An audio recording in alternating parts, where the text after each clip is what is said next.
আজও কেউ কিন্তু দেখা যাবে। শ্যামাপ্রসাদ কখনো ইসলাম সম্পর্কে কোনো কটু মন্তব্য তো করেননি, বরং উল্টোটা 1945 পর্যন্ত তিনি পিলার টু পোস্ট দৌড়েছেন যাতে দেশটা ভাগ না হয়, হিন্দু মুসলিম একসঙ্গে থাকে। অজস্র উদাহরণ, সময় অত সময় হয়তো আলোচনা করা যাবে না, ছোট করে করতে হবে, নইলে অজস্র উদাহরণ দেওয়া যাবে যেখানে তিনি বারবার বলছেন যে দেশটাকে ভাগ করলে ক্ষতি হবে, দেশেরই ক্ষতি হবে, বিশেষত বাংলার। কারণ এখানে বাংলার পূর্বাংশে প্রচুর হিন্দু মানুষ বাস করে, তারা মুসলিমদের সঙ্গে মিলেমিশে থাকে, সবাইকে শিফট করানো সম্ভব নয়। 1946 এসে তিনি তার মতটা বদলাচ্ছেন। কেন বদলাচ্ছেন সেই আলোচনা আসছি একটু পরে। এই প্রসঙ্গে আর একটা কথা বলি, 1940 সালে আপনারা জানেন লাহোর রেজলিউশন পাস হয়েছিল মুসলিম লীগ, এবং মুসলিম লীগের সেই রেজলিউশনে পাকিস্তানের দাবি উঠেছিল। তারপরেও শ্যামাপ্রসাদ এই বাংলার মুসলিমদের বলছেন আপনারা ভুলবেন না, এটা খুব খারাপ করেছে ওরা, ভাগ হলে ক্ষতি হবে আপনাদের আমাদের সকলের। সেই সময় একটা জায়গায় তিনি বলছেন, একটা সভায়, আমি শোনাচ্ছি, it is only when Hindus and Muslims will stand together, strong, fearless and well trained, both understanding each other's point of view and realizing that it is not Hindustan or Pakistan they now live in, but Englistan in the truest sense of the word, they will then unite for the attainment of their country's freedom. 1944 যে হিন্দুরা হিন্দুস্তান চাইবে, মুসলিমরা পাকিস্তান চাইবে, এটা সমস্যাই নয়। তোমরা পরস্পরকে বোঝার চেষ্টা করো। আসলে তোমরা এখন আছো ইংলিশস্তানে, ব্রিটেন তো দখল করে বসে আছে, তাকে সরাও, প্রকৃত অর্থে আমরা স্বাধীনতা অর্জন করতে পারবো। আচ্ছা, এই ধরনের কথাগুলোর মধ্যে ছিটে কোনটা সাম্প্রদায়িকতা ছিল আমি তো অন্তত খুঁজে পাইনি। আসলে শ্যামাপ্রসাদের আলোচনা করতে গেলে যে ব্যক্তিকে যখন আলোচনা করতে হয় তার ঐতিহ্যটাকে দেখতে হয়, তার পারিবারিক ঐতিহ্য, কখন সে বড় হয়েছে, আপব্রিঙ্গিংটা কেমন। শ্যামাপ্রসাদের পারিবারিক ঐতিহ্যটাই এমন ছিল যে সেখানে সাম্প্রদায়িকতা, কোন রকম ধর্মীয় গোড়ামির জায়গায় ছিল না। জন্ম কোথায়? কলকাতায়, কিন্তু সে পরিবারটা থেকে এসছে হুগলি জেলা থেকে। কোন হুগলি জেলা? বাংলার নবজাগরণের সবচেয়ে বেশি কাজ যেখানে হয়েছে সেই হুগলি জেলা। ওই খন্নান এবং মগরা স্টেশনের মাঝামাঝি দিকসুই বলে একটা জায়গায় তাদের প্রথম বাড়িটা পাওয়া যাচ্ছে। সেখান থেকে সেই পরিবার নানা পারিবারিক বিপর্যয়ে চলে যাচ্ছে জিরাটে। সেই পরিবারেরই একজন সন্তান গঙ্গা প্রসাদ, যিনি আশুতোষ মুখোপাধ্যায়ের পিতা। তাকে পাড়ার লোকজন পয়সা করি চাঁদা তুলে দিচ্ছে যে অসম্ভব ভালো পড়াশোনা, ডাক্তারি পড়ুন। ডাক্তারি পড়তে আসছেন, ডাক্তার হয়েছেন। এই প্রসঙ্গে একটা সুন্দর লেখা আছে আমারই এক ছাত্রের, কিন্তু দুর্ভাগ্যবশত ছেলেটি মারা গেছে অল্প বয়সে, অর্ণব নাথ। সে স্বস্তিকা পত্রিকায় একটা লেখা লিখেছিল শ্যামাপ্রসাদের তার পারিবারিক ঐতিহ্য নিয়ে। সেখানে দেখা যাচ্ছে গঙ্গাপ্রসাদ মুখোপাধ্যায় ওই সময়ে তিনি বাংলায় ডাক্তারি বই লিখছেন। 1867 সালে ডাক্তারি করে তিনি সেই সময়কার প্রচুর টাকা আয় করছেন। আগেকার লোকেদের ওই খাতায় আয় ব্যয় লেখার একটা ইয়ে ছিল, প্রত্যেকদিন আমার এত আয় এত ব্যয়, এটা লিখে রাখতে হবে। অনেকেই লিখে রাখতো, ছোটবেলা আমার দাদুকেও করতে লিখেছি, ওই আমার দৈনিক আজকে এত আয় হচ্ছে এত ব্যয় হয়েছে। তো গঙ্গাপ্রসাদের খাতায় দেখা যাচ্ছে 1867 সালে 4600 একটু বেশি টাকা তিনি আয় করছেন। ওইটা বেড়ে 1872 সালে গিয়ে হয়ে যাচ্ছে 7700 টাকার বেশি। সেই সময় একটা পরিবার কত টাকায় চলতে পারতো? ল্যাভিশলি 60 টাকায়। সেখানে তিনি 7600-700 টাকা আয় করছেন, অর্থাৎ যথেষ্ট একজন ধনী মানুষ। কলকাতার রসা রোড অঞ্চলে সেই সময় রাস্তাটাকে লোকে ঠাট্টা করে বলতো রসা পাগলা রোড, কারণ ওখানে একটা পাগলা রোড ছিল পাশে। ওই রাস্তাটারই নাম, ওই বাড়িটা এখনো রয়েছে আশুতোষ মুখার্জি রোড। সেখানে জায়গাটা কিনছেন 455 টাকা কিনে, আর তারপরে বাড়ি একটা করছেন, ওটা 1008-9 টাকা খরচ হয়েছে। সেই বাড়িতে ওনার পরিবারে বর্তমান মানুষজন এখনো বসবাস করে, বাকি সব ওরা দেশকে দিয়ে দিয়েছে, সব দিয়ে দিয়েছে, ওইটুকু বাড়িতেই বসবাস করে। সেই শ্যামাপ্রসাদ, সেই বাড়িতেই তো আশুতোষ মুখোপাধ্যায়ের জন্ম, শ্যামাপ্রসাদ মুখোপাধ্যায়ের জন্ম। তারা বাংলার সেই সময়কার পশ্চিমী শিক্ষায় শিক্ষিত যে মধ্যবিত্ত শ্রেণী, যাকে A.R. দেশাই বলছেন মডার্ন ইন্ডিয়ান ইন্টেলিজেন্সিয়া, সেই শ্রেণীরই তো প্রতিনিধি। আর এই শ্রেণীতে আরেকটা শব্দ ব্যবহার করা হয়, ব্লুমফিল্ড বলে একজন গবেষক সমাজতাত্ত্বিক, তিনি বলছেন বেঙ্গলি ভদ্রলোক। তারা হচ্ছে বেঙ্গলি ভদ্রলোকের অংশ, যারা সমাজটাকে নেতৃত্ব দিচ্ছে, ইংরেজি শিক্ষায় শিক্ষিত, গোঁড়ামি নেই, এই একটা অংশ সেই সমাজেরই একটা অঙ্গ ছিলেন আশুতোষ মুখোপাধ্যায়। সেই ঐতিহ্য পেয়েছেন শ্যামাপ্রসাদ মুখোপাধ্যায়। গোঁড়ামি যে নেই তার একটা প্রমাণ আশুতোষ মুখোপাধ্যায়, যদি আমরা জিজ্ঞেস করি কে ছিলেন, তার উত্তর হবে তিনি কে ছিলেন না। আশুতোষ মুখোপাধ্যায় যদি অঙ্ক নিয়ে পড়াশোনা করতেন, বিশিষ্ট ম্যাথমেটিশিয়ান ওই থেকে যেতেন, ওইরকম ম্যাথমেটিশিয়ান খুব কম এসেছিল। আশুতোষ মুখোপাধ্যায় যদি আইন নিয়ে চর্চা করতেন, ওই সময়ে বহুদয় লক্ষ লক্ষ টাকা আয় করতে পারতেন। আশুতোষ মুখোপাধ্যায় আবার সেটা ছেড়ে কলকাতা বিশ্ববিদ্যালয়ে আসেন উপাচার্য হতে। লক্ষ্যটা কি? কলকাতা বিশ্ববিদ্যালয়কে একটা সেন্টার অফ লার্নিং বানানো। কারণ তখন স্বাধীনতার সংগ্রাম শুরু হয়েছে এবং শিক্ষা প্রতিষ্ঠানগুলোতে আমাদের ভারতীয়দের যাতে একটা এন্ট্রি ঘটে, তিনি তার চেষ্টা করে যাচ্ছেন। সবাইকে দেখাচ্ছেন নিজের জীবন চর্চা দিয়ে, দেখো সোজা হয়ে দাঁড়াও, তা নইলে কিন্তু বাঁচতে পারবে না। ব্রিটিশরা টাকা দিচ্ছে কলকাতা বিশ্ববিদ্যালয়কে, শর্ত বেঁধে দিচ্ছে, এই শর্ত হলে টাকা দেবো, ছুঁড়ে ফেলে দিচ্ছেন টাকা, দরকার নেই। আমার অটোনমি 1, অটোনমি 2, অটোনমি 3, আমার অন্য কিছু টাকার দরকার নেই। টাকা জোগাড় করছেন, সিভি রমনকে আনছেন, ভান্ডারকারকে আনছেন ঐতিহাসিক হিসেবে। কলকাতা বিশ্ববিদ্যালয়কে রিয়েল সেন্সে তিনি সেন্টার অফ লার্নিং করতে পেরেছেন। তিনি আবার যখন বিচারালয়ের জাজ ছিলেন কলকাতা হাইকোর্টে, দুবার প্রধান বিচারপতিও স্বল্প সময়ের জন্য হয়েছিলেন। সেই সময় যারা স্বদেশী আন্দোলন করতো বা স্বাধীনতা আন্দোলন শুরু হয়ে গিয়েছিল, তখন পুরোদমে নিয়ে আসা হতো। আর লয়াররা যখন বলতো এ হচ্ছে ডকউইট, এ হচ্ছে অমুক ক্রিমিনাল, তিনি প্রকাশ্যে বলতেন এইসব বলবে না, তারা দেশের স্বাধীনতার জন্য লড়াই করছে, এসব বলবে না তুমি। জাজ ব্রিটিশ আমলে এটা বলার সাহস ছিল আশুতোষ মুখোপাধ্যায়। এবং আমরা দেখেছি সেই সময় মুকুন্দ দাস, যিনি স্বদেশী যাত্রাপালা করছেন, গ্রামে গ্রামে গান গেয়ে বেড়াচ্ছেন, ফেলে দাও বঙ্গনারী রেশমি চুড়ি কভু হাতে আর করো না, ওইটা শুনে বাংলার মেয়েরা চুড়ি ফেলে দিচ্ছে। সেই মুকুন্দ দাসকে জাজ হয়ে তিনি নিজের বাড়িতে থেকে যাত্রা করাচ্ছেন। বলে তিনি তো ফিয়ারলেস, বাদ তো এমনি বলা হয় না ওনাকে, তার মধ্যেও তো দেশের প্রতি ভাবনা, স্বাধীনতার প্রতি ভালোবাসা ছিল। তো আশুতোষ মুখোপাধ্যায় স্বাধীনতা সংগ্রাম তো সেই করতে করেননি, কখনো কখনো জেলেও যাননি। তাহলে যদি শ্যামাপ্রসাদকে গালি দিতে হবে, আশুতোষকে তো সেই গালি দিতে হবে, তিনিও তো স্বাধীনতা সংগ্রাম করেননি। আরে প্রত্যেকে কি স্বাধীনতা সংগ্রাম ওই সময় করেছে? তার লক্ষ্য ছিল শিক্ষার মাধ্যমে দেশের উন্নতি। শ্যামাপ্রসাদও তাই বুঝেছিলেন, তাই ভেবেছিলেন ছোটবেলা থেকে বাবাকে দেখে, যে হ্যাঁ শিক্ষার মাধ্যমেও দেশের উন্নতি করা যায়। পরবর্তী সময় তিনি নিজে তার ডায়েরিতে লিখছেন যে আমি কখনো রাজনীতিবিদ হতে চাইনি। আমি একটু পড়ে শোনাচ্ছি ওটা, তার ডায়েরির একটা অংশ। My tendencies lay in the sphere of educational administration, and I did not feel attracted by the noisy and drastic career of a politician. I thought the best way to serve my country would be through the path of education. আমার মনে হয়েছে, আমার মানে শ্যামাপ্রসাদের বর্ণনা এটাই বাংলায় করছি, আমার কখনোই রাজনীতি দিকে আমার আকর্ষণ হয়নি। আমার মনে হয়েছিল যে রাজনীতি মূলত এক খুব ধুলো মাখা পথ এবং কোলাহলপূর্ণ জায়গা, ফলে আমার খুব ইচ্ছে হয়নি ওই রাজনীতিতে যাবার। আমার মনে হচ্ছিল আমি দেশকে সেবা করতে পারি শিক্ষার মাধ্যমে। তো গোটা পরিবারটা তাই করেছিল। তো তিনি কখনো স্বাধীনতা সংগ্রাম করেননি, এই কথাটাকে আমি বলতে পারি এটা সত্যি নয়, ট্র্যাজেডি অফ ট্রুথ। অবশ্যই তিনি দেশকে সার্ভ করেছিলেন তার মতো করে। কিন্তু এটাও ঠিক যে শ্যামাপ্রসাদ মুখোপাধ্যায় একদম রাজনীতির ছোঁয়াচ বাঁচিয়ে রাখতেন তা তো নয়।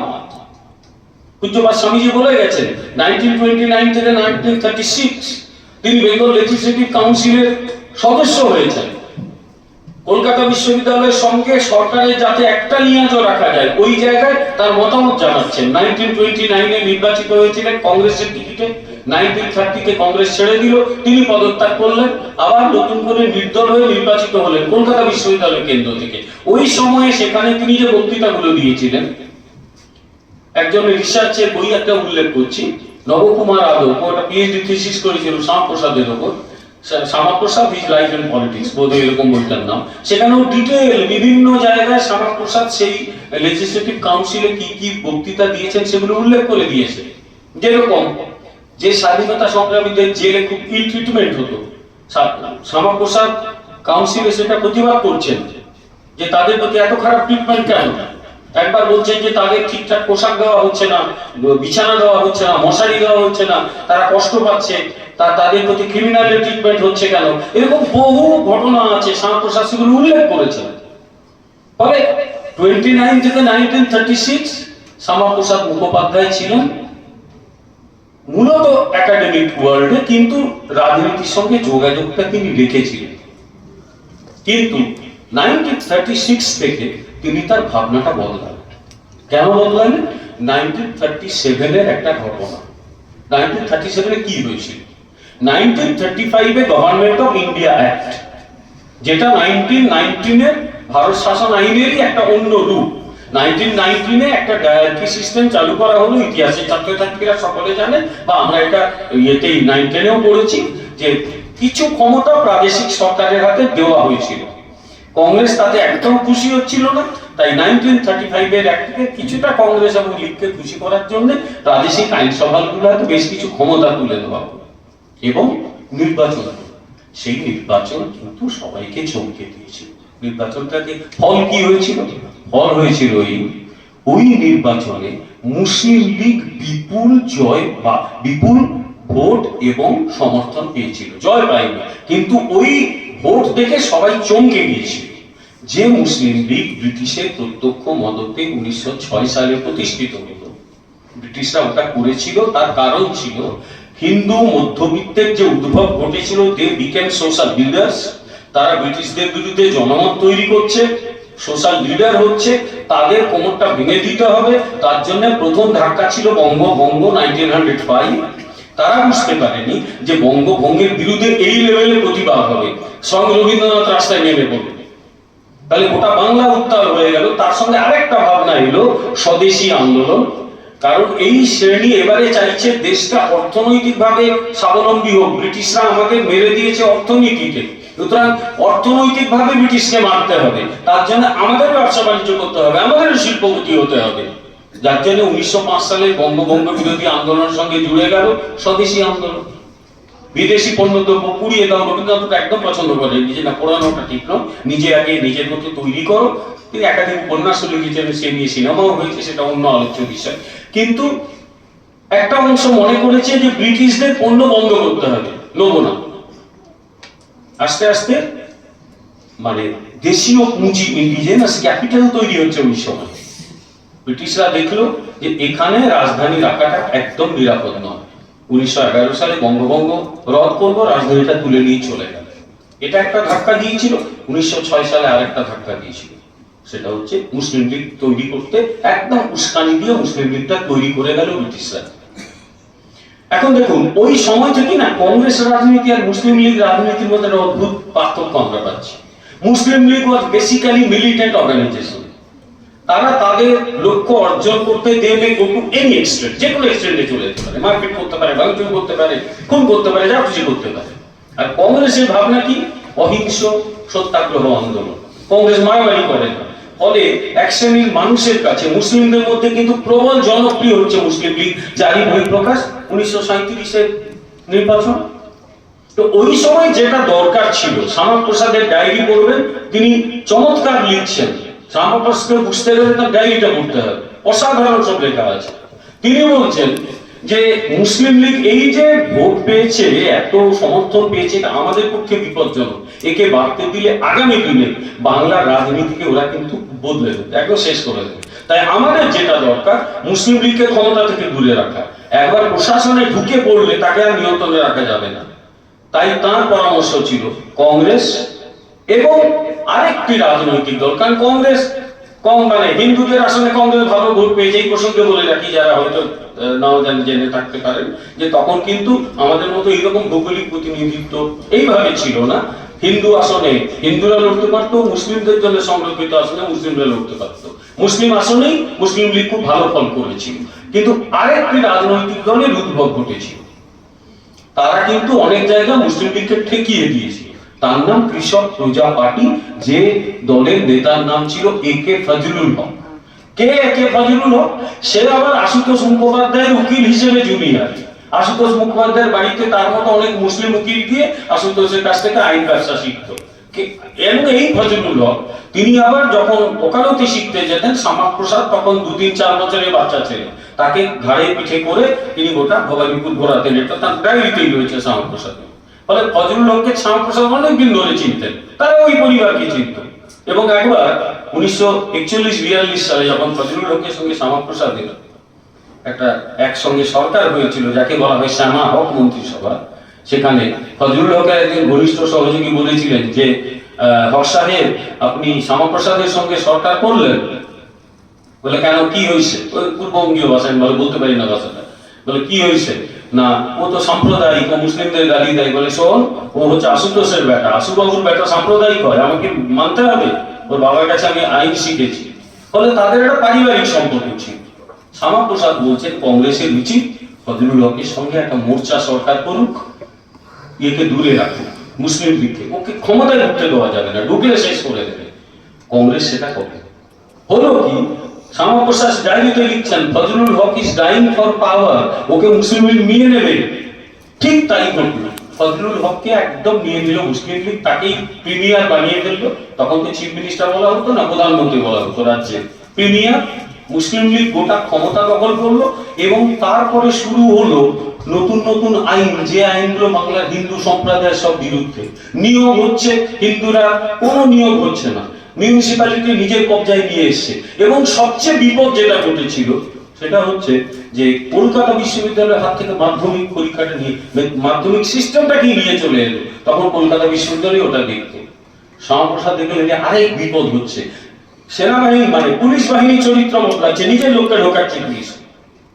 তিনি দেখেন বাঙালি হিন্দুর অত্যন্ত বিপদ, কারণ বাঙালি হিন্দু না পাচ্ছে চাকরি, না কোথাও, অথচ ওরা তখনও পর্যন্ত বাংলার সরকারি চাকরি বা সবকিছুতে তারা অনেকটা এগিয়ে ছিল। তার একটা ঐতিহাসিক কারণ হচ্ছে, সে অন্য আলোচ্য বিষয়। শ্যামাপ্রসাদ দেখলেন এই এক বিপদ, কারণ বাঙালি হিন্দু যারা ভারতবর্ষে আধুনিকতাকে নিয়ে এসেছে হাতে ধরে, তারা যদি শেষ হয়ে যায় গোটা ভারতবর্ষ শেষ হয়। অর্থাৎ যে অখণ্ড ভারতের স্বপ্ন এক সময় শ্রী অরবিন্দ দেখেছেন তার উত্তরপাড়ার ভাষণে বা পরবর্তীকালে 47-এর ভাষণে, যে ভারতবর্ষ শুধু একটা দেশ নয়, ভারতবর্ষের আত্মা একটা সত্তা, তো সেটাই শেষ হয়ে যাবে। কারণ হিন্দুরাই তো দেশটাকে তার হাতে ধরে বানিয়েছে, বিশেষত বাঙালি হিন্দু মধ্যবিত্ত শ্রেণী, তারাই শেষ হয়ে যাচ্ছে। তিনি উপায়ন্তর থেকে দৌড়ে গিয়েছিলেন কার কাছে? ওই সময় দৌড়ে গিয়েছিলেন সুভাষচন্দ্র বসু এবং শরৎ বসুর কাছে। তার নিজের ডায়েরিতে লিখছেন, দেন কেম টু ব্ল্যাক বিলস, দুটো বিলের কথা আমি একটু আগে বললাম, the Calcutta municipal bill and the secondary education bill. It was really the latter which forced me out of my academic seclusion. এই মানে সেকেন্ডারি এডুকেশন বিল, কলকাতা বিশ্ববিদ্যালয়ের এই প্রভাব কমানোর জন্য যে বিল, where education was made the plaything of party and communal politics. I felt it my duty to rouse public opinion. I approached both Sharath and Subhash Bose and requested them to take up the Hindu cause. I asked them to do so not on any ground of communal favoritism, but in order to fight against oppression and injustice. Definitely against Hindus, যেটা চলছিল, but both were reluctant to stand by the Hindu cause openly. শরৎ বোস, সুভাষ বোস দুজনেই বললেন, আমরা হিন্দু মুসলিম এই রাজনীতিটাই করতে পারবো না, আমরা এই দাবি করতে পারবো না। আর কোনো রাস্তা ছিল না শ্যামাপ্রসাদের সামনে।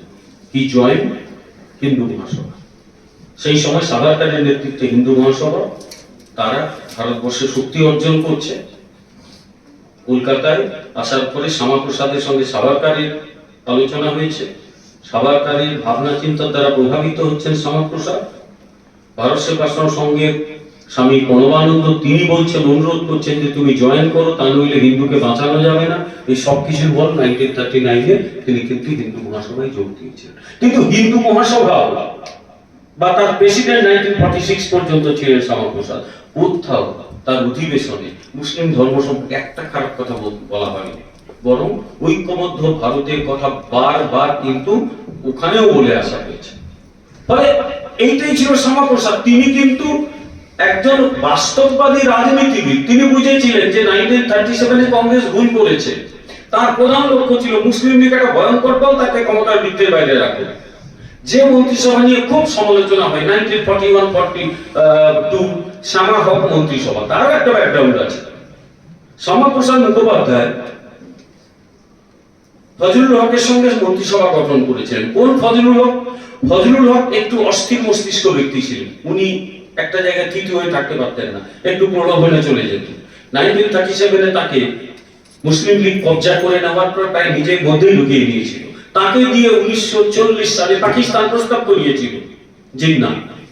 এবং সবচেয়ে মজার কথা, যখন পাকিস্তান প্রস্তাব পাস হচ্ছে, ফজলুল হক তার কিছু সাগরেদ গেছে, শেরে বাংলা জিন্দাবাদ, রাজনৈতিক নেতাদের সঙ্গে যাওয়া হয়।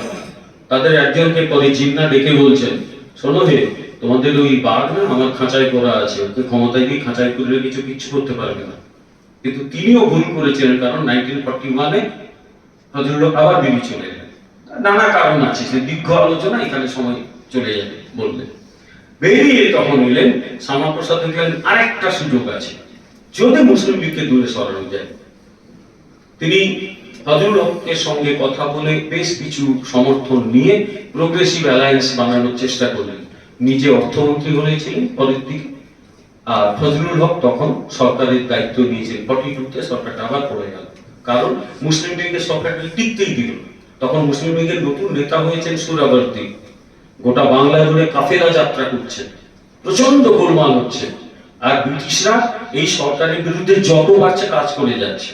শেষ পর্যন্ত 1942-তে শ্যামাপ্রসাদ তিনি পদত্যাগ করে তৎকালীন যিনি গভর্নর হারবার্টকে বলছেন, ছোটলাট বাংলা গভর্নরকে, যে আপনারা এত অসহযোগিতা করলেন যে আমাদের পক্ষে সরকার চালানোটাই সম্ভব হচ্ছে না। সরকারটা পড়ে গেল, নতুন মুসলিম লীগ সরকার খাজা নাজিমউদ্দিনের নেতৃত্বে এলো। এই পরিস্থিতি কিন্তু ক্রমশ খারাপের দিকে যাচ্ছে। তখনও শ্যামাপ্রসাদ বলে যাচ্ছেন, বাংলা তথা ভারতবর্ষ ভাগ করো না। তিনি একাধিকবার জিন্নাহর সঙ্গে দেখা করেছেন, মহাত্মা গান্ধীকে চিঠি লিখছেন, দেখা করছেন, বল্লভভাই প্যাটেলকে চিঠি লিখছেন যে এই পরিস্থিতি আপনারা অন্তত হতে দেবেন না। বল্লভভাই প্যাটেল বলেছিলেন যে আমি অন্তত চাই না যে বাঙালি হিন্দুর কোনো ক্ষতি হয়ে যায়। ওনার কাছ থেকে একটা পজিটিভ লেটার এসেছিল যে বাঙালি হিন্দুর